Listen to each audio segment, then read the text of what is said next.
ஆமாங்க, பரோட்டானாலே அது மாறன் பரோட்டா கடை தானே. மாறன் பரோட்டா கடை, கோவில் வாசல், கழுகுமலை. என்னங்கறாது நடக்கிற வழியில அப்படி குப்பை எல்லாம் போட்டு வச்சிருக்கியா? ஐயோ ஏண்டா சனியனே, இந்த கர்மத்தை ராத்திரி பூரா உட்கார்ந்து ஒட்டிக்கிட்டு இருந்தியாக்கா?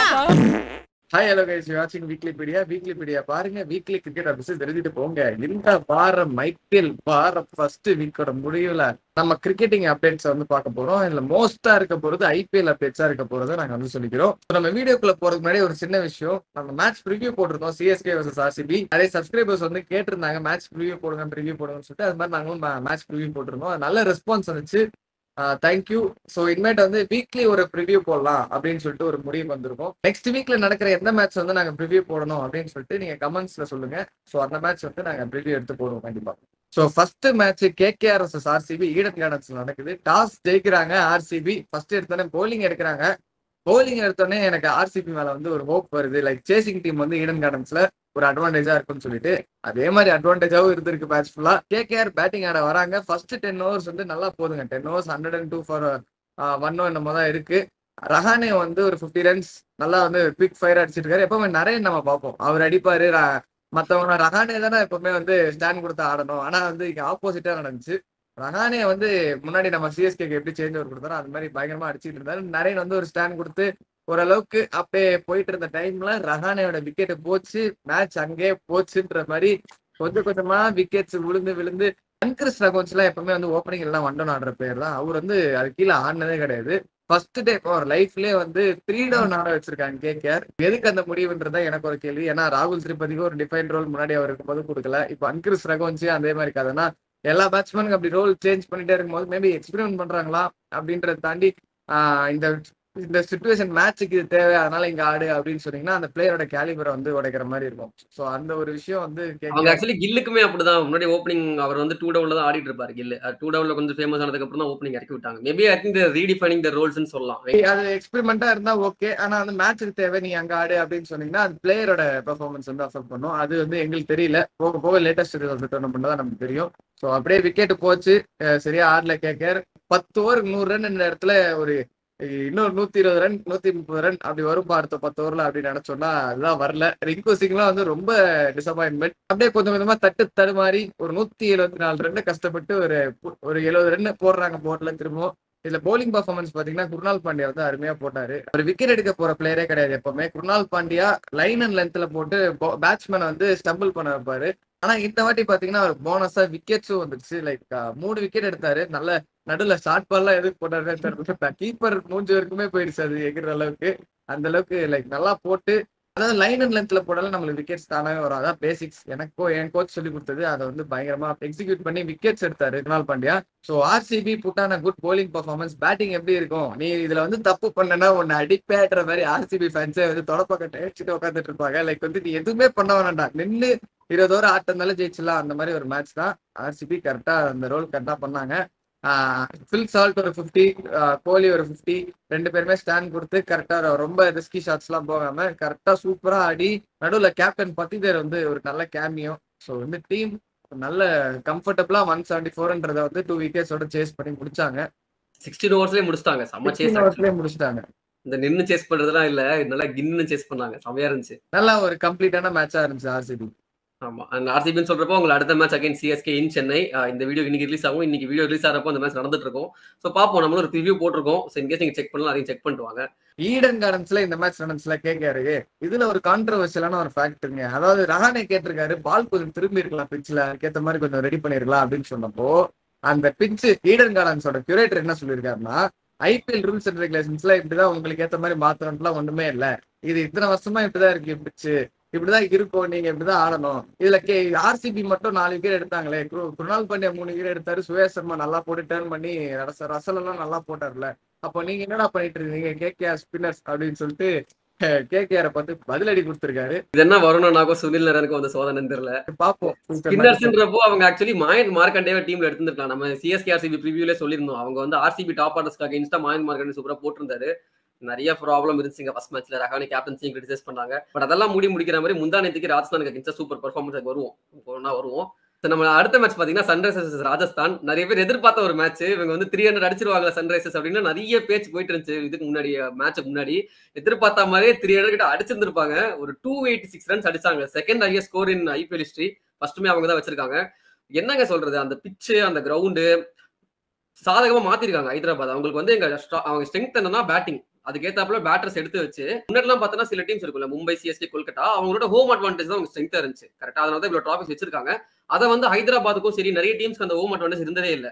அவங்கள மாதிரி மீதி டீம்ஸ் இருக்கிறதுனால ஒரு ஹோம் அட்வான்டேஜ் அப்படின்னு இருந்தது இல்லை. இப்போ ஹைதராபாத் என்ன பண்ணிட்டாங்க, ஸ்மார்ட்டா கடைசி 2 இயர்ஸா ஓகே என் டீம் இதுதான்ப்பா, நான் வந்து பேட்டிங் ஃப்ரெண்ட்லியா எடுத்து வச்சிருக்கேன் அப்படின்றப்போ கண்டிஷன்ஸும் பேட்டிங் ஃப்ரெண்ட்லியா மாத்திட்டு ஒரு ரோடு மாதிரி போட்டு வச்சிருக்காங்க. irrespective ஆஃப் தட் 286 போட்டு தடாலடி அடிச்சிருக்காங்க. ஸ்டார்டிங்ல இருந்து இன்டென்ட், ஆஃப்கோர்ஸ் ஹைதராபாத் இன்டென்ட் பேசணுமா அப்படின்றப்போ ஸ்டார்டிங்ல செம்ம இன்டென்ட்.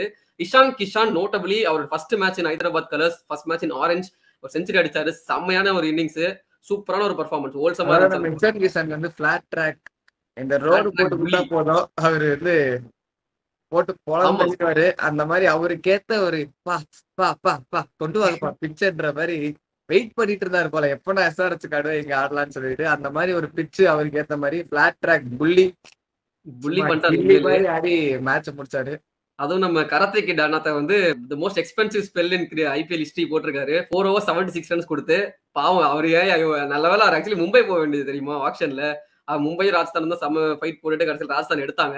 ஸோ எஸ், ஸோ இது சேஸ் இந்த 286 அடிக்கிறப்ப தெரியுங்க இப்படி ஹைதராபாத் ஜெயிச்சிருவாங்க அப்படின்ட்டு.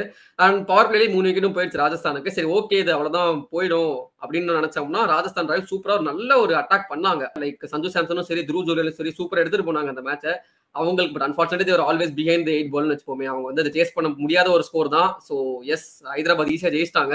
ஈஸின்னு சொல்ல முடியாது, 240 ரன்ஸ் கன்சிட் பண்ணிருக்காங்க. நம்ம முன்னாடியே ஹைதராபாத் ஒரு பவுலிங் பத்தி பேசிட்டு இருந்தோம், கொஞ்சம் வீக்கா இருக்காங்க ஆன் பேப்பர் பாக்குறதுக்கு அப்படின்ட்டு தெரிஞ்சுதுங்க. அது வந்து அப்பார்ட் ஃப்ரம் ஒரு 1 or 2 overs நடுவில் கொஞ்சம் கண்டெயின் பண்ணாரு ஜம்பாவும் கமின்ஸும். அந்த 2 ஓவர் மட்டும் இல்லைன்னு வச்சுக்கோங்களேன், இந்த சேஸ் எங்கேயோ போயிருந்திருக்கும் ஆக்சுவலி. சோ அது வந்து சொல்லி அவனும் எல்லா மேட்சும் அந்த 2 ஓவர் கிடைக்கும்ன்றது நம்ம சொல்ல முடியாது. பார்க்கலாம். ஆக்சுவலி இந்த வீடியோ ரெக்கார்ட் பண்ணிட்டு இருக்கிற இன்னைக்கு அவங்களுக்கு லக்னோ அகைன்ஸ்ட் மேட்ச் இருக்கு ஹைதராபாத்ல தான் திரும்ப. சோ பாப்போம் இந்த வீக்லிபீடியா எடிட்டிங் பண்ணதுக்கு அப்புறம் என்ன அடிச்சாங்க, ஹைதராபாத் ஜெயிச்சாங்களா தோத்தாங்களா கமெண்ட் செக்ஷன்ல. ஆக்சுவலி இந்த மேட்ச் வந்து ஒரு ஃபன் ஃபேக்ட் ஒன்னு இருக்கு. போன வருஷம் ரியான் பராக் கிட்ட வந்து கேட்டிருப்பாங்க ஹைதராபாத் வந்து ஹையஸ்ட் ஸ்கோர் அடிச்சாங்க, நீங்க என்ன நினைக்கிறீங்க அப்படின்னு கேட்டப்போ அடுத்த வருஷம் இதெல்லாம் திரும்ப நடக்காது அப்படின்னு சொல்லிட்டு ரியான் பராக் வந்து கான்பிடண்டா இது ஒரு வாட்டி நடந்துருச்சுங்க, நெக்ஸ்ட் இயர்லாம் நடக்க வாய்ப்பு இல்லைங்க அப்படின்னு சொல்லுவாரு.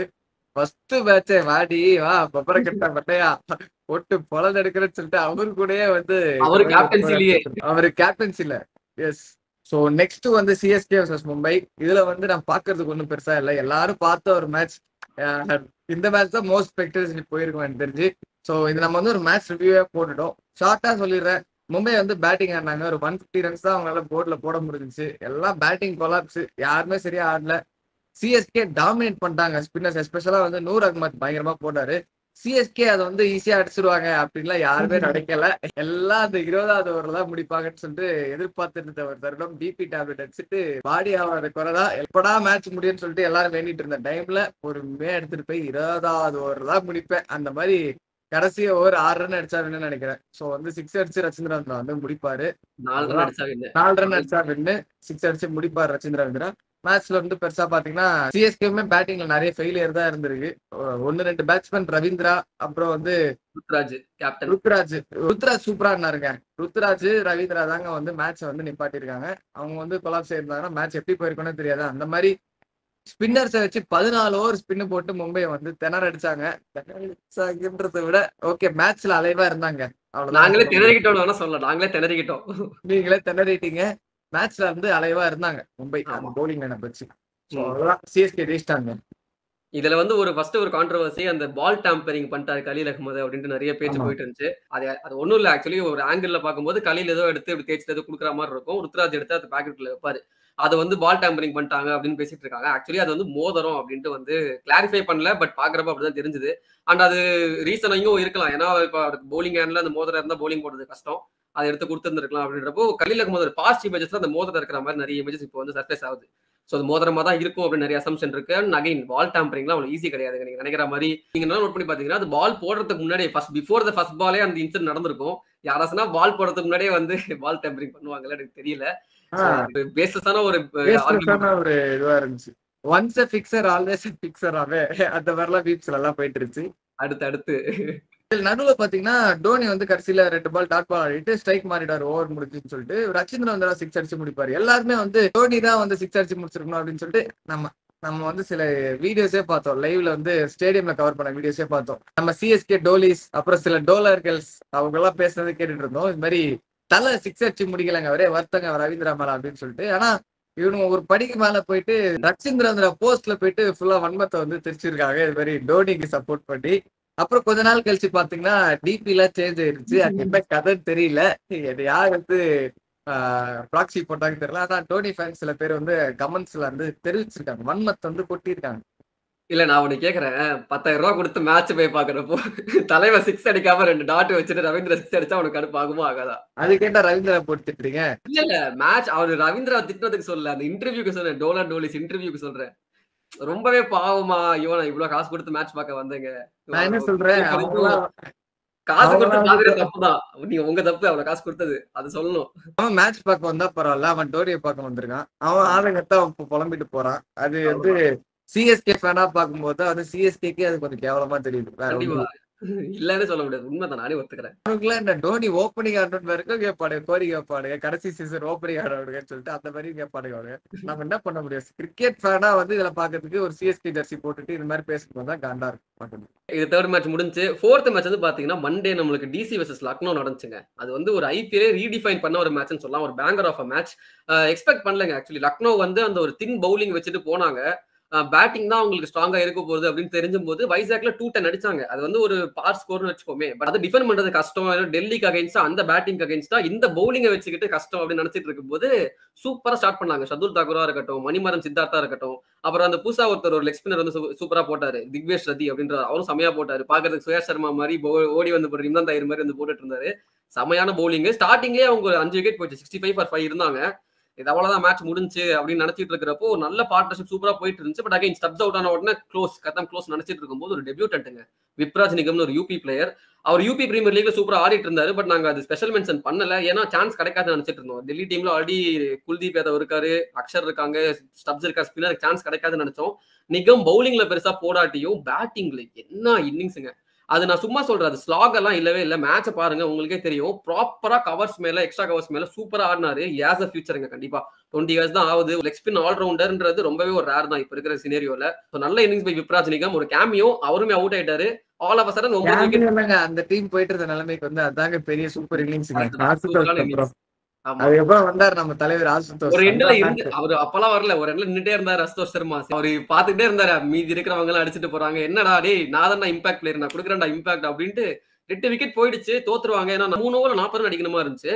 ரவி கிருஷ்ணா ஒரு டேக் ஆன் பண்ண ஆரம்பிச்சாரு. சூப்பரான ஒரு இன்னிங்ஸ் அசுதோஷ் சர்மா. எக்ஸ்பெக்டே பண்ணல. அவர் போன சீசன்ல அடிச்சாரு, இல்லன்னு சொல்ல. அவர் வந்து சூப்பரா நின்னு கடைசி ஒரு விக்கெட் தான் பாக்கி இருக்கு. 6 to win from last over. Rishabh Pant தலைவன் கேப்டன் வந்து ஒரு சூப்பரான ஒரு சம்பவம் ஒண்ணு பண்ணுவார், ஸ்டெம்பிங் ஒண்ணு விடுவாரு. அது நிறைய பேருக்கு கஷ்டமான ஸ்டெம்பிங் மட்டும் கொடுத்துட்டு இருக்காங்க. லைக் வந்து அது வந்து எல்பிடபிள்யூனால அவர் விட்டாரு அப்படின்னு சொல்லிட்டு பிரசன்ஸ் ஆஃப் மைண்ட் வந்து பேக்கப் வந்து ஸ்டெம்பிங் அடிச்சிருக்கணும். அதுதான் பேசிக். பட் யா, அந்த ஒரு சிங்கிள் எடுத்து கொடுத்துட்டாரு மோஹித் சர்மா. கொடுத்த உடனே அந்த ஒரு பால் எனக்கு போகணும் அப்படின்னு அசுதோஷ் சர்மா 6 அடிச்சு செம்மையான ஒரு மேட்ச். அகைன் ஸ்பீக்கிங், ரொம்ப நாள் கழிச்சு ஐபிஎல் இப்படி ஒரு த்ரில்லர் பாக்குறோம். லாஸ்ட் பால் மேட்ச்ங்க, கடைசி ஒரு விக்கெட் இருக்குது. அந்த ஒரு விக்கெட்ல இவர் ஸ்ட்ரைக், அவருக்கு விக்கெட் போயிருந்துச்சுனாலே காலி. நுனி அளவுல அந்த ஜஸ்ட் அந்த ஸ்டெம்புக்கு ஜஸ்ட்ல வந்து மிஸ் ஆனாரு. அந்த ஒரு சிங்கிள் எடுக்கிறாரு, முடிக்கிறாரு மேட்ச. அசுதோஷ் சர்மா மேட்ச வந்து புல் ஆஃப் பண்ணாருங்க. அப்படியே வந்து ஓரளவுக்கு ஒரு விப்ராஜ் நிகம் ஒரு இன்னிங்ஸ் ஆடிட்டு இன்னொரு எண்ட்ல வந்து அசுதோஷ் சர்மா அவர் அவுட் ஆனதுக்கு அப்புறம் யாருமே இல்ல விளையாடுறது. அசுதோஷ் சர்மா ஒரு ஆளா நின்று டாமினேட் பண்ணி எடுத்துட்டு வந்து முடிச்சாரு மேட்ச. கடைசி விக்கெட்ல கூட அந்த ஹோப் விடாம. அதுதான் வந்து நெயில் பைட்டிங் மேட்ச். இப்போதைக்கு the best match of IPL 2025 சொல்லலாம். கண்டிப்பா. அண்ட் அசுதோஷ் சர்மா சொல்லும் போது அவர் லாஸ்ட் சீசன்ல 2 மேட்ச் வந்து கடைசியில எடுத்துட்டு போய் தோத்துருக்காரு. அதை மென்ஷன் பண்ணி சொன்னாரு. லாஸ்ட் சீசன்ல 2 மேட்ச் கிட்ட எடுத்துட்டு போய் தோத்தேன், நான் ரொம்ப வருத்தப்பட்டுட்டே இருந்தேன். இந்த இயர் ஃபுல்லாவே எனக்கு அது உறுத்திட்டே இருந்துச்சு, ஒரு ட்ராமா மாதிரி எனக்கு இருந்துச்சு. ஃபைனலா நான் வந்து நின்னா அடிச்சிட முடியுன்ற கான்ஃபிடன்ஸ் இருந்துச்சு, நான் நின்னேன் அப்படின்னு நின்று நான் அடிச்சும் கொடுத்தேன் அப்படின்ட்டு செம்ம. உண்மையிலேயே Shikhar Dhawan paaji, I dedicate this man of the match to Shikhar Dhawan பாஜின்னு சொல்லிட்டு பிடிச்சிருப்பாரு. நல்லா இருந்துச்சு, ஒரு சம்பா இருந்துச்சு. மேட்சும் சரி, இன்டர்வியூவும் சரி, நல்லா இருந்துச்சு. அப்படியே அடுத்த மேட்ச் சொல்லு. ஸோ நெக்ஸ்ட் மேட்ச் பாத்தீங்கன்னா இது ஒரு banger of a match, PBKS vs GT. இது வந்து யார் ஜெயிப்பான்றது கொஞ்சம் கூட எக்ஸ்பெக்ட் பண்ண முடியாத மேட்சா இருந்துச்சு. ஏன்னா பிபிகேஸும் அவ்வளவு ஸ்ட்ராங், குஜராத்தும் ஹோம் கண்டிஷன்ஸ்ல ஆடுறாங்கப்போ ஒரு டீசென்டான மேட்சா இருக்க போகுதுப்பா அப்படின்னு சொல்லிட்டு வெயிட் பண்ணி பார்த்தோம். ஆனா இதுவுமே வந்து ஒரு சம மேட்சா இருந்துச்சுங்க. பஞ்சாப் எடுத்தோன்னே வந்து பிரியான் சாரியா நம்ம மென்ஷன் பண்ணியிருந்தோம். நம்ம நோட்டபிள் பிளேயர்ஸ் ஆஃப் 2025 ஐபிஎல் சொல்லிட்டு மென்ஷன் பண்ணியிருந்தோம். அவரு இந்த மேட்ச் நல்லா விளையாடி இருக்காரு. 47 ரன்ஸ் அடிச்சிருப்பாரு கம்மி பால்ஸ்ல. அதுக்கப்புறம் பாத்தீங்கன்னா ஒரு ஸ்டாண்டே கிடைக்காம ஐயர் வந்து தடுமாறிட்டு இருந்த டைம்ல அப்படி எப்படின்னு சொல்லிட்டு ஒரு பயங்கரமான ஒரு ஸ்கோர் புல் ஆஃப் பண்ணாங்க. இதுக்கு மெயினான காரணம் ஒன்னு ஸ்ரேயஸ் ஐயரோட பேட்டிங், 97 ரன்ஸ் ஆன் போர்ட். இதுல கடைசி ஓவர்ல பாத்தீங்கன்னா அவருக்கு ஸ்ட்ரைக்கே வேணாம், நீ ஆடிக்கூடாதுன்னு சொல்லிட்டு சசாங் சிங் அந்த சைட்ல இருப்பாரு. நீ வந்து அடிக்க போற பால் அடி, எனக்கு ஸ்ட்ரைக் கொடுக்கணும்லாம் அவசியம் இல்லை, நான் செஞ்சுரி வச்சிருக்கேன்றத மைண்ட்ல இருக்கக்கூடாது, நீ அடிக்க போற பால் அடி அப்படின்னு சொல்லிட்டு ஐயர் சொல்லியிருப்பாரு. இது சசாங் சிங்கே வந்து போஸ்ட் மேட்ச் இன்டர்வியூல வந்து சொல்லியிருப்பாரு. அந்த மாதிரி செல்ஃப்லெஸ்ஸா ஆடி டீமுக்கு வந்து ஒரு 243ன்ற மாதிரி ஒரு நல்ல ஸ்கோரை வந்து போட்டிருப்பாங்க. அதுல ஸ்ரேயஸ் ஐயர் பார்த்தோம்னா சசாங் சிங் அந்த கடைசி ஓவர்ல அடிக்கிறப்ப துள்ளுவாரு. 97ல இருக்கும்ன்ற அந்த இதெல்லாம் வந்து அவரே துள்ளிட்டு இருப்பாரு பயங்கரமா. எஸ் ஓவர் 6-4 ஜாலியா சிரிச்சுட்டே போயிருப்பாரு சந்தோஷமா. டீமுக்கு ஒரு நல்ல ஸ்கோர் இருந்துச்சுன்னு கேப்டன். இது ஒரு நல்ல நாக். இதுல நோட்டபிள் மென்ஷன்ஸ் யாரும் பாத்தீங்கன்னா சாய் கிஷோரோட பவுலிங் நம்ம சொல்லி ஆனோம். ஜிடி சைட்ல இருந்து 3 விக்கெட் எடுத்திருப்பாரு, எக்கனாமிக்கலாவும் போட்டிருப்பாரு. அந்த 243 ரன்ஸ்ல வந்து லைக் 30 ரன்ஸ் தான் என்னமோ கொடுத்த வந்து 7.5 எக்கனாமில வந்து சூப்பருங்க. அந்த டைம்ல நல்லா ஒரு ஜிடிக்கு வந்து ஒரு நல்ல பவுலிங் பெர்ஃபார்மன்ஸ். இன்னொரு நோட்டபிள் மென்ஷன் வந்து நம்ம கிளென் மேக்ஸ்வெல் தான். போன சீசன் நம்ம பார்த்தோம் ஆர்சிபிக்கு எவ்வளவு பெரிய ஃபெயிலியரா இருந்தான்னு சொல்லிட்டு 4 டக் ஆனார்னு நினைக்கிறேன் போன சீசன் மட்டுமே. இது இன்னொன்னு சேர்த்துக்கோங்க, 5வது டக்கு தலைவர் வந்து ஓவர்டேக் பண்ணிட்டு ரோஹித் சர்மா ஓவர்டேக் பண்ணிட்டு 19 டக் எடுத்து leading duck getter of IPL என்ற பட்டத்தை கிளென் மேக்ஸ்வெல் வந்து திரும்ப வாங்கிக்கிறார். ரோஹித் சர்மா நீ மென்ஷன் பண்றப்போ தான் ஒரு விஷயம் சொல்லி ஆகணும். கைஸ் நம்ம ஆக்சுவலி போன வீடியோல பேசியிருந்தோம், இந்த மாதிரி ரோஹித் சர்மா வந்து 18th டக் வாங்கியிருக்காரு அப்படின்ட்டு கொஞ்சம் மீம்லாம் வச்சு கொஞ்சம் பேசியிருந்தோம். அதான் நம்ம வந்து இன்ஸ்டாகிராம்ல ரீல்ஸா போட்டிருந்தப்போ கமெண்ட்ஸ் வந்து பாத்தீங்கன்னா ஃபுல்லா ரோஹித் சர்மா ஃபேன்ஸ் என்ன சொல்றாங்க, இதை பத்தி மட்டும் பேசுறீங்க, most Indian man of the match awards வந்து ரோஹித் சர்மா தான் வாங்கியிருக்காரு. அது மட்டும் இல்ல, ஐபிஎல் பத்தி பேசினா பரவாயில்ல, ஒருபடி எக்ஸ்ட்ரா போயிட்டு சாம்பியன்ஸ் டிராஃபி வந்து எங்க அண்ணன் அடிச்சு கொடுத்தாருங்க, எப்பறம் ரோஹித் சர்மா பத்தி பேசலாம் அப்படின்னு பேசிட்டு இருக்காங்க. ஒரு விஷயம் புரிஞ்சுக்கோங்க, அந்த மேட்ச்ல என்ன ரெக்கார்டை வாங்கினாரோ அதை தான் நாங்க சொன்னோம். சரிங்களா, நாங்க வந்து ரோஹித் சர்மா வந்து மோசமான பிளேயர், பேட்டிங் ஆடுறதுலாம் சொல்லல. அந்த மேட்ச்ல ஒரு டக் அவுட் இருக்காரு, அந்த டக் அவுட்னால இந்த ரெக்கார்ட் இருக்குங்க அப்படின்னு நாங்க மென்ஷன் பண்றோம். அதை நார்மலா மென்ஷன் பண்ணாம கொஞ்சம் சர்காஸ்டிக்கா மென்ஷன் பண்றோம், அவ்வளவுதான். சரிங்களா, இது உங்களுக்கு சீரியஸா ஹர்ட் ஆகுது, சீரியஸா எடுத்துக்கிறீங்க அப்படின்னா தயவு செஞ்சு மாத்திக்கோங்க. ஏன்னா இது இப்படி இருக்காது. ஒரு பிளேயருக்காக எதுக்கு பர்சனலா எடுத்துக்கணும், அவங்களோட ஃபெயிலியரை வந்து நம்ம வந்து ஒரு ஸ்போர்ட்டிவா எடுத்துக்கணும். லைக் நானுமே இப்ப ரோஹித் சர்மா ஃபேன் தான், நான் என்ன இப்ப புலம்பிட்டா இருக்கேன், நீ வந்து தப்பா பேசிட்ட அப்படின்னு சொல்லிட்டு நானுமே சேர்த்து கலாய்ச்சிட்டா இருந்தேன். ஸ்போர்ட்டிவா எடுத்துக்கோங்க. அட் எண்ட் ஆஃப் த டே இது ஒரு கேம். இதுல வந்து ஃபெயிலியர்ஸும் இருக்கும், சக்சஸும் இருக்கும். சக்சஸ் எவ்வளவு பாராட்டுறோமோ ஃபெயிலியரை வந்து ஒரு ஸ்போர்ட்டிவான வேலை கலாய்க்கிறது வந்து தப்பு இல்லைன்றதா எங்களுக்கு தோணுது. கரெக்ட். இப்ப உடனே இப்ப தோனி வந்து 2 பால் டக் வச்சாருந்தா நாங்க அந்த வீடியோல கலாய்ச்சிருந்திருப்போம். அதுக்குன்னு வந்து தோனி எப்படி 3 ஐசிசி டிராஃபி எடுத்து கொடுத்தாரு அதெல்லாம் கிடையாது. அந்த மேட்ச்ல என்ன பண்ணாரு அவ்வளவுதான், அதை பத்தி நம்ம பேசிட்டு இருக்கோம். அதனால தயவு செஞ்சு சீரியஸால எடுத்துக்காதீங்க. ஒரு கலாய்னா கலாய்ச்சிட்டு போங்க, அவ்வளவுதான். இப்போ ஆஸ்திரேலியாலாம் பாத்தீங்கன்னா அப்படிதான், ரிக்கி பாண்டிங்லாம் கலாய்ப்பாங்க, ஓப்பனா சிரிச்சுட்டு தான் இருப்பாங்க ஃபேன்ஸுமே. That's how it works. முடிஞ்ச அளவுக்கு சீரியஸா எடுத்துக்காம ஒரு ஃபன்னாவே பாருங்க எல்லாத்தையும். சொல்லணும்னு நினைச்சோங்க, இந்த மாதிரி ரொம்ப ஹேட்டடா வந்துட்டு இருக்கு. ஸோ என்னன்னா இது கிளாரிஃபை பண்ணணும்னு நினைச்சோம். இதுக்கப்புறம் உங்க இஷ்டங்க, எடுத்துக்கிறது எடுத்துக்காதுவோம். ஸோ வந்து நெக்ஸ்ட் ஜிடி வந்து எப்படி பேட்டிங் ஆடுறாங்க அப்படின்னு நம்ம பார்த்தோம்னா, சாய் சுதர்சன் ஒரு பிளிஸ்டரிங் ஸ்டார்ட் அப்படின்லாம் ஒண்ணுமே கொடுக்கலங்க. ஃபுல்லா டொக்கு தட்டி ஒரு 17 பால் 17 ரன் அடிச்சிட்டு இருந்த சாய் சுதர்சன் திடீர்னு ஒரு டாப் கீர் போட்டாருங்க. செகண்டா தேர்டா டாப் கீர் போட்டு பொழக்க ஆரம்பிச்சிட்டாரு. 40 பால்ஸ் 70 நம்ம அடிச்சு கம்ப்ளீட் பண்றாரு. அந்த அளவுக்கு நல்லா எடுத்துட்டு போயிட்டாரு. சுபன் கில்மே வந்து ஒரு நல்ல ஹேண்ட் கொடுத்தாரு. அவருமே 200 ஸ்ட்ரைக் ரேட்ல வந்து 30+ ரன்ஸ் என்னமோ அடிச்சிருப்பாரு. பட்லர் வராரு, ரூதர்ஃபோர்ட் வராரு. மேட்ச் வந்து அவங்க 2 பேர் ஸ்டார்டிங்ல வந்து நல்லா எக்ஸ்ப்ளோசிவா தான் ஆடுறாங்க, இல்லன்னு சொல்லல. நடுவுல ஒரு 5 ஓவர் மட்டும் என்ன ஆச்சுன்னு தெரியல, ரன்னும் வரல, பால் பேட்லயும் படல. என்ன 2 பேரும் கோமாவுக்கு போயிட்டாங்களா, ஃபேன்ஸ் தான் டிராமாவுக்கு போயிட்டாருங்க. அந்த மாதிரி மேட்ச் அப்படியே புடிஞ்சு போச்சு. 5 ஓவர் நல்லா பாய வச்சு 2 பேரும் படுத்து, ரூதர்ஃபோர்ட்லாம் லைக் லிட்டரலா ஃபுல் டாஸ் பால கூட வந்து மிஸ் பண்ணிட்டு இருந்தாரு பேட்ல படாம. அது என்ன நடுவுல என்ன ஆச்சுன்னே தெரியல. மொமெண்டம் ஒரு கட்டத்துல அவங்க ஜெயிக்கிற மாதிரி இருந்தாங்க. நடுவுல வந்து இந்த 244 சேஸ் பண்ணுவாங்களான்றப்போ நடுவுல வந்து ஒரு 6 ஓவர்ல 75 ரன் தான் வேணுமா இருந்துச்சு. செம்ம கம்பேக் கொடுத்தாங்க. அங்கதான் வந்தாரு நம்ம இம்பாக்ட் சப். நம்ம எப்படி இந்த டெல்லி மேட்ச்ல வந்து ஒரு இம்பாக்ட் சப் அஸ்தோஷ் சர்மா இம்பாக்ட் கொடுத்தா சொன்னாலும் அதே மாதிரி இங்க விஜயகுமார் வைசாக் எடுத்துட்டு வராங்க. ஒரு டெத் பவுலர் சூப்பரா போட்டாருங்க அந்த டைம்ல. ஒரே பிளான் என்னறாரு, அடிக்கவே முடியல. ரூதர்ஃபோர்ட் ஒண்ணும் பண்ண முடியல. அவ்வளவு எக்கனாமிக்கலா போட்டாரு வைசாக். ஆமா, ஒரே பிளான் தான். வைட் யார்கர் அது நம்ம வரும், அந்த வைட் யார்கர் பிளான் பத்தி வரும். ரூதர்ஃபோர்ட பத்தி பேசே ஆகணும். என்னங்க அவர் எனக்கு புரியல. ஒரு வெஸ்ட் இண்டியன் தான், பவர் ஹிட்டர் தான், இல்லன்னு சொல்ல. நம்மளுமே ஆக்சுவலி பிளேஸ் டு வாட்ச் ஃபார்ல சொல்லியிருந்திருப்போம்.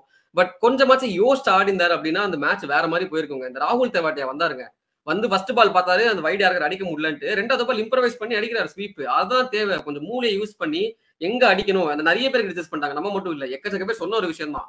ஆஃப் சைட்ல அவர் அதான் போட போறாருன்னு தெரியுது. ஃபுல் டாஸ் பாலியுமே விட்டுட்டு இருந்தாரு. ரொம்பவே வந்து பாக்குறதுக்கு அக்லியா இருந்துச்சு அவர் ஆடினது. ருதர்ஃபோர்டோட இன்னிங்ஸ் அவர் 2-3 4 அடிச்சிருந்தாரு. அதுல மாட்டிந்து ஒரு 4 லெக் சைட்ல அடிச்சா பவுலர் வந்து யோசிப்பாரு அடுத்த முறை, ஐயோ அங்க போட லெக் சைட்ல அடிக்கிறாரா, அப்ப அங்க ஃபீல்டர் வைக்கணும், திங்க் பண்ண வைக்கணும் பவுலரை.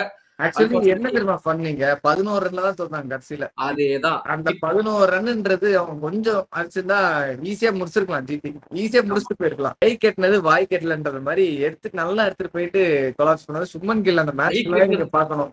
கை கெட்டினது வாய் கெட்டினது இல்ல, ருதர்ஃபோர்டுக்கு பால் எட்டல, அவர் நிறைய ட்ரை பண்ணாரு ஆஃப் சைட்ல, அதான் காரணம். அந்த மாதிரி என்ன ஸ்கிரிப்டே தெரியல ராஜேஷா இது, அந்த மாதிரி ஒரு ஸ்கிரிப்ட் இது. என்னவோ தோத்துட்டாங்க. நம்ம அந்த வைட் யார்கர் பத்தி பேசும்போது ஹர்ஷ்தீப் சிங் போயிட்டு ஸ்ரேயஸ் ஐயர் சொல்லியிருக்காராமா, இந்த ஒரு 14th ஓவர் முடியும் போது, இங்க பாருங்க நம்ம வைட் யார்கர் நம்ம டெத்துக்கு பிளான் பண்ணிருந்தோம், நம்ம இப்பவே ஸ்டார்ட் பண்ண ஆரம்பிச்சிடலாம், ஏன்னா அவங்க அடிக்கிறாங்க எப்படி போட்டாலும். 14th 15th ஓவர்ல இந்த வைசாக் வச்சு பிளான் ஸ்டார்ட் பண்ணாரு. அது ஹர்ஷ்தீப் சிங் தான் அவன் சொன்னாரு அப்படின்னு ஸ்ரேயஸ் ஐயருமே அந்த கேப்டன்ஸ் அந்த இதுல சொல்லியிருப்பாரு.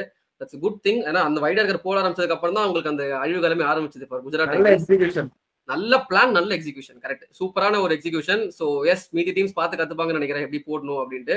அண்ட் மீதி டீம்ஸ் ருதர்ஃபோர்ட பார்த்து கத்துப்பாங்க எப்படி ஆடக்கூடாது அப்படின்ட்டு. வைட் யார்கர் ஒரு நல்ல கேப்டன் வந்திருக்காரு நான் நம்புறேன். கண்டிப்பாக நம்ம அதான் சொல்லியிருந்தோம், கேப்டன் மாத்த மாட்டாங்கன்றது நான் நம்புறேன். அதனால நான் ப்ரிவியூ சொல்லியுமே சொல்லியிருந்தேன், பஞ்சாபுக்கு ஒரு ஃபினாமினன் கிடைச்சிருக்கு, ஸ்ரேயஸ் Iyer as a batter and as a captain அப்படின்ட்டு. எனக்கு நம்பிக்கை இருக்கு ஸ்ரேயஸ் ஐயர் மேல. ஸோ பார்ப்போமே, ஃபர்ஸ்ட் மேட்ச் நல்லா தான் இருக்கு எல்லாருக்கும். ஸோ அடுத்து நம்ம போயிடலாம். அடுத்து ராஜஸ்தான் vs கொல்கத்தா. ரெண்டு பேரும் கிரிட்டிசைஸ் பண்ண ஒரு டீம் ஃபர்ஸ்ட் மேட்சுக்கு அப்புறம். ரஹானேயுமே கிரிட்டிசைஸ் பண்ணாங்க, பராகையும் கிரிட்டிசைஸ் பண்ணாங்க ஃபார் தேர் கேப்டன்சி சரியா பண்ணல அப்படின்ட்டு. ஆனா ரஹானே வந்து திருத்திக்கிட்டாரு நிறைய. நல்ல ஒரு டீம் கடைசி நேரத்தில் நிறைய வந்து நாட் ஃபிட்ன்றதுனால மோயின் அலி டீமுக்குள்ள வந்தாரு. பட் அதெல்லாம் தெரியவே இல்லை. மோயின் அலியும் சூப்பரான ஒரு பவுலிங் பெர்ஃபார்மன்ஸ் கொடுத்தாரு. நல்ல bowling performance by Kolkata Knight Riders. 150க்கு வந்து ரெஸ்ட்ரிக்ட் பண்றாங்க ராஜஸ்தானை. 150 கஷ்டமான டார்கெட்னு நம்மளுக்கு தெரியும், ஏன்னா பிச்சு கொஞ்சம் ஸ்லோவா தான் இருந்துச்சு அப்படின்றப்போ இவங்களும் கொஞ்சம் ஸ்லோவா தான் ஸ்டார்ட் பண்றாங்க. ஸ்பெசிஃபிக்கா சொல்லணும்னா மோயின் அலி நிறைய பால் சாப்பிட்டாரு. அண்ட் டிகாக்குமே ஒரு எண்ட்ல வந்து பண்ணுங்க ஸ்டார்ட் ஆகுது விட இன்சிட் ஆஃப் ஆயிடுச்சு. ரன் அவுட் 15 பால் என்னமோ ஆடி இருப்பாருங்க. ரொம்ப கம்மியா தான் அடிச்சாரு. இன்னொரு எண்ட்ல டிகாக் மட்டும் அடிச்சிட்டு இருந்தாரு. ஆனா அவருமே தான் ஒரு 6 அடிப்பாரு, 4 அடிப்பாரு, மீதி 4 பால் டாட் அடிப்பாரு. அந்த மாதிரி போயிட்டு இருந்துச்சு. ஒரு ஸ்லோ ஸ்டார்ட் தான். அந்த ஸ்லோ ஸ்டார்ட்டை க்ளோ ஸ்டார்ட்டா மாத்தினாங்க பயங்கரமா. ஒரு 10th ஓவருக்கு அப்புறம் செம்மையான ஒரு இன்னிங்ஸ்ங்க. ரஹானே அவுட் ஆயிடுவாரு, எஸ் அஃப்கோர்ஸ். பட் அதுக்கப்புறமும் இந்த குவிண்டன் டிகாக் செம்மையா எப்படி நான் வந்து பொறுமையா ஆரம்பிச்சாலும் நான் எப்படி இன்னிங்ஸை பில்ட் பண்ணுன்ற இன்னிங்ஸ் ப்ரோக்ரஷன் சூப்பரா இருந்துச்சு. ஒரு விஷயம் பேசி அவங்க இந்த பிச் இந்த கமெண்ட்ல சொல்லிட்டு இருந்தாங்க, லைக் எப்படின்னா ஸ்டார்டிங்ல வந்து ரொம்பவே ஸ்லோவா இருந்த ஒரு பிச் இன்னிங்ஸ் ப்ரோக்ரஸ் ஆக மேட்ச் ப்ரோக்ரஸ் ஆக பிச் வந்து கொஞ்சம் பெட்டர் ஆகுது பேட்டிங்க்கு. ஸோ என்னதான் டாஸ் வின் பண்ணி பவுலிங் எடுக்கக்கூடாது அப்படின்றதுக்காக அந்த பால் எல்லாம் மாத்துறதுலாம் ரூல்ஸ் எல்லாம் கொண்டு வந்திருக்காங்க ஐபிஎல்ல. இருந்தாலும் இந்த பிச்சே வந்து இப்படி ஆகுதுன்றது வந்து ஒரு நெகட்டிவ் தான். ஸோ டாஸ் வின் பண்ணி பவுலிங் தான் எடுக்க பார்ப்பாங்க முக்காவாசி டீம்ஸ்னு வந்து கமெண்டேட்டர்ஸ் பேசிட்டு இருந்தாங்க. கரெக்ட்னு தோணுச்சு. ஏன்னா அந்த பிச்சை பாக்குறப்போ நம்மளுக்கு தெரிஞ்சதுங்க 10 ஓவர் வரைக்கும் ஸ்லோவா இருந்த ஒரு பிச்சு திடீர்னு பாத்தீங்கன்னா எண்ட்ல நல்லா ஈஸி ஃபார் பேட்டிங் ஆயிடுச்சு. So yes, Rajasthan Royals again தோத்துட்டாங்க. எனக்கு அவங்க கேப்டன்சி அகைன் பராகோட கேப்டன்சி ஆர்ஆரோட மேனேஜ்மெண்ட்டே இங்க வந்து ரொம்ப கிரிட்டிசைஸ் பண்ண வேண்டிய ஒரு விஷயமா தான் இருக்கு. ஃபர்ஸ்ட் ஆஃப் ஆல் நம்ம ப்ரிவியூ ஷோலயே சொல்லியிருந்தோம், 2 ஃபாரின் ஸ்பின்னர்ஸ் வச்சு எப்படி போறாங்கன்னு தெரியல, கஷ்டமா இருக்க போதுன்றப்போ அகைன் 2 ஃபாரின் ஸ்பின்னர்ஸ் எஃபெக்டிவாவே இல்ல. அது மட்டும் இல்லாம பராக் யூஸ் பண்ற சில பவுலர்ஸை யூஸ் பண்ற விதம், அவர் வந்து சந்தீப் சர்மா வச்சிருக்காரு. என்ன பொறுத்த வரைக்கும் நான் சின்ன வயசுல இருந்து பாத்துட்டேன்னா Sandeep Sharma is a good swing bowler, up the top power பிளேல போடக்கூடிய ஒரு பவுலர். டெத்ல போடுவாரு போன சீசன் இல்லன்னு சொல்ல, பட் பவர் பிளே எஃபெக்டிவா இருந்திருக்காரா இல்லையா? பவர் பிளே 2 ஓவர் கொடுத்து டெத்ல 2 ஓவர் கொடுக்கறதுல நான் அப்படிதான் யூஸ் பண்ணுவேன் சந்தீப் சர்மா. பட் அவர் பவர் பிளே கொடுக்கவே மாட்டாரு. கொடுத்தாலும் 6th ஓவர் கொண்டு வராரு. ஸ்விங் எல்லாம் போனதுக்கு அப்புறம் தெரியல அவர் ஏன் அப்படி யூஸ் பண்றாரு. ரெண்டாவது தேஷ்பாண்டேவையும் சரியா யூஸ் பண்ணல. அவர் போன மேட்ச்ல 3 விக்கெட் எடுத்து கொடுத்தாரு. அந்த ஹைதராபாத்லயே 280 இருந்தாலும் அவர் தான் 44 ரன் கொடுத்து 3 விக்கெட் எடுத்தாரு. எக்கனாமிக்கலா போட்டிருந்தாரு, ஓரளவுக்கு எக்கனாமிக்கலா போட்டிருந்தாரு. அவரை பாத்தீங்கன்னா 17th ஓவர்ல ஃபர்ஸ்ட் டைம் இன்ட்ரோடியூஸ் பண்றாரு பராக். அந்த கேப்டன்சியே கொஞ்சம் கொஸ்டினிங்கா இருந்துச்சு. நான் ஏன் மேனேஜ்மெண்ட் கிரிட்டிசைஸ் பண்றேன் அப்படின்னா, ஃபர்ஸ்ட் டீம் எடுத்த விதம், அஸ்வினியும் சகாலியும் வந்து விட்டுட்டு அவங்க வந்து அது ஒரு ஃபாரின் ஸ்பின்னர்ஸ் வச்சு ரிப்ளேஸ் பண்ணிருக்காங்க. இது வந்து பாக்குறதுக்கே ஒரு மாதிரி தெரியல. ஓப்பனா சொல்லணும், ராஜஸ்தான் பாட்டம் 2 தான் முடிக்கும்ன்ற ப்ரெடிக்ஷன்ஸ் நிறைய பேர் ஆல்ரெடி சொல்ல ஆரம்பிச்சிட்டாங்க. ஏன்னா டீம் காம்பினேஷன் அப்படி இருக்கு. ரெண்டாவது வந்து இந்த பவுலிங் வந்து ஸ்விங் பவுலிங் சந்தீப் சர்மாக்கு ஸ்டார்டிங் ஓவர் கொடுக்க கூடாதுன்றதெல்லாம் மேனேஜ்மெண்ட் தான் டிசைட் பண்ணிருப்பாங்க. ஏன்னா வந்து மிடில் ஓவர்ஸ்ல ஒரு விஷயம் வந்து எடுக்கணும்னா கேப்டன் டிசிஷன் தான் இருக்கும். ஸ்டார்டிங்லேயே ஒரு ஃபர்ஸ்ட் ஓவர்லயே இந்த விஷயம் நடக்குது அப்படின்றப்ப மேனேஜ்மெண்ட் தான் சொல்லி அமைச்சிருப்பாங்க, சந்தீப் சர்மா இங்க யூஸ் பண்ண அப்படின்ட்டு. தெரியல, ஷம்பாலிக்கா இருக்கு ராஜஸ்தான் பாக்குறதுக்கு. இந்த மீன் டைம் கொல்கத்தா வந்து ஃபர்ஸ்ட் மேட்ச் கொஞ்சம் பார்க்க கொஞ்சம் மோசமா இருந்தாலும் சூப்பர் செகண்ட் மேட்ச்ல சூப்பராகவே அதை வந்து ரெக்கவர் பண்ணி கொடுத்துட்டாங்க. ராஜஸ்தான் அடிச்சு கம்பேக் கொடுத்துட்டாங்க. ஸோ எஸ், இவ்வளவுதான் இந்த வீக் வரைக்கும் நடந்திருக்கு. நம்ம முன்னாடியே சொன்ன மாதிரி இந்த வீடியோ நாங்கள் தேர்ஸ்டே ரெக்கார்ட் பண்றோம். ஸோ இன்னைக்கு ஈவினிங் வந்து சன்ரைசர்ஸ் லக்னோ நடக்க போகுது. ஐபிஎல் முடிஞ்சு நெக்ஸ்ட் என்ன இன்டர்நேஷனல் தான். இன்டர்நேஷனல்ல என்ன மேட்ச் நடக்குது பரத்? கரெக்ட் தான். ஐபிஎல் பங்காளி தான். நம்ம பசங்க தான். Pakistan versus New Zealand. அவங்க நம்ம போன வீக்லி பீரியட்லயே பார்த்தோம்ல. 2 T20 ஃபர்ஸ்ட் 2 T20 அசிங்கமா தோத்துட்டாங்க பாகிஸ்தான். 3rd T20ல 2-1 அடிச்சிட்டாங்க நியூசிலாந்து. சேஸ் பண்றது கஷ்டம்னு பேசிட்டு இருக்கிற அதே சமயத்துல அடிச்சு முடிக்கிறாங்கப்பா பாகிஸ்தான். எங்க இருந்து வந்தாங்களே தெரியல. அதுலயும் இந்த ஹசன் நவாஸ்ன்றவர் அவர் ஒரு யூனிக்கான பர்சனா இருக்காரு. எப்படின்னா ஃபர்ஸ்ட் 2 மேட்ச் டக்கு, சரியா, 3rd மேட்ச் செஞ்சுரி. ஓகேவா, அப்பா இதுதான்ப்பா ஹசன் நவாஸ் பயங்கரம்பா அப்படின்னு பேசிட்டு இருக்கிறப்ப 4th மேட்ச்ல ஒரு ரன்ல விட்டு 5th மேட்ச்ல திரும்ப டக்கு. சொல்லுங்க. நிதிஷ் ராணா ஃபேன் நினைச்சிட்டு இருந்தேன். சரி, ஓகே, ஏதோ ஒண்ணு அப்படிதான். ஒரு மேட்ச் அடிச்சா அடுத்த 4 மேட்ச் சொதப்பிடாரு. பட் ஓகே, அந்த பாகிஸ்தான் டீம் வந்து அந்த 3rd மேட்ச் வந்து ஒரு பிரைட் ஸ்பார்க் தெரிஞ்சது. அந்த ஸ்பார்க் வந்து 4th மேட்ச்ல அப்படியே அணைஞ்சிருச்சு. 4th and 5th மேட்ச் ரெண்டுமே அசிங்கமா தோத்துட்டாங்க. ஸோ எஸ், நியூசிலாண்டர்ஸ் வந்த சீரிஸ் 4-1. அடுத்து ODI சீரிஸ் பாபர் அசாம் பிரிஸ்பேன்ல பேக் இன்டு தி ஆக்ஷன். என்ன பண்ண போறாங்கன்றதை நம்ம பார்க்கலாம் நெக்ஸ்ட் வீக்லி பீடியால. அண்ட் இது மட்டும் இல்லாம நம்மளுக்கு டொமஸ்டிக்கா இன்னும் கொஞ்சம் மேட்ச் எல்லாம் போயிட்டு இருக்கு. பாகிஸ்தான் சொல்றப்போ பாகிஸ்தான் T20 கப் போயிட்டு இருக்கு. நம்ம PSL இல்ல, PSLக்கு முன்னாடி இங்க எப்படி சைட் முஸ்தக்ல நடக்கும்ல, அந்த மாதிரி T20 கப் போயிட்டு இருக்கு. அது பார்க்கும்போது நிறையவே ஆக்சுவலி நல்ல நல்ல பர்ஃபார்மன்ஸ் எல்லாம் அவங்களுக்கு ஒரு ஃபியூச்சர் தெரியுது பாகிஸ்தானுக்கு. அந்த மாதிரி இருக்கு. நிறைய நியூ ஃபேஸஸ் சூப்பரா இமோஜை சூப்பரா பர்ஃபார்ம் பண்ணிட்டு இருக்காங்க. சோ இன்கேஸ் உங்களுக்கு டைம் கிடைச்சது அப்படின்னா அது பாருங்க, யூடியூப்ல வந்து லைவாவே அவங்க போடுவாங்க. நெக்ஸ்ட் வந்து விமென்ஸ் கிரிக்கெட்ல என்ன நடக்குதுன்னு நம்ம தெரிஞ்சுப்போம். சொல்லுங்க பாரத். ஓகே, ஸோ ஃபர்ஸ்ட் வந்து நம்ம இங்கிலாந்து கேப்டன் எத்தர் நைட் இருந்தாங்க. அவங்க வந்து she has resigned her captaincy from international cricket. So இங்கிலாந்துக்கு வந்து she is not going to be captain anymore அப்படின்னு அனௌன்ஸ் பண்ணிட்டாங்க. சூப்பரா 9 இயர்ஸ் லீட் பண்ணாங்க இங்கிலாண்டை, நிறைய சக்சஸ் பார்த்தாங்க. But it's high time. But அவங்களுக்கு அவ்வளவு வயசு ஆன மாதிரி எனக்கு தெரியல. I think she is 31 or 32 தான். பட் பரவாயில்ல, அவங்க அந்த ஃபியூச்சரை வந்து நாட் சிவர் பிராண்டுக்கு கொடுப்பாங்க மோஸ்டா அப்படின்ட்டு ப்ரெடிக்ட் பண்றாங்க. பட் அகைன் நல்ல முடிவு, போரும்பா எனக்கு கேப்டன்சி போறோம் அப்படின்னு சொல்லி ஹேண்ட் ஓவர் பண்ணிட்டாங்க. அடுத்து போயிட்டு இருக்கிற அந்த டூர் பாத்தீங்கன்னா நியூசிலாந்து ஆஸ்திரேலியா உமன்ஸ். நான் முன்னாடியே சொன்ன மாதிரி தான், இந்த ரிசல்ட் என்ன நம்மளுக்கே தெரியும். பட் ஒவ்வொரு தடவையும் அவுட் பிளே பண்றாங்க ஆஸ்திரேலியன் டீம், உமன்ஸ் டீம். நான் ஒவ்வொரு தடவை பேசும்போது நான் வந்து சரி இது வேற எதுவும் நடந்துராதா, நியூசிலாந்து ஜெயிக்க மாட்டாங்களா, க்ளோஸா போக மாட்டாங்களா அப்படின்னு நினைச்சிட்டு இருக்கும்போது வாய்ப்பே இல்ல, வாய்ப்பு கொடுக்கவே மாட்டாங்க. அந்த டீம் ரொம்ப டெட்லியா இருக்காங்க ஆன் பேப்பர். அதுவும் எஸ்பெஷலி அந்த டாப் ஆர்டர், அந்த பேட்டிங் எல்லாமே ஸ்ட்ராங். அந்த ஜார்ஜியா ஓல்ன்றவங்க எக்ஸ்ட்ராவா வந்திருக்காங்க, செம்மையா ஆடுறாங்க அந்த டாப் ஆர்டர்ல. ஒரு சூப்பர் கான்ட்ரிபியூஷன்ஸ் 3 மேட்ச் தொடர்ந்து அவங்க அடிச்சாங்க. மேன் ஆஃப் தி சீரிஸ் அவங்க தான் நினைக்கிறேன்.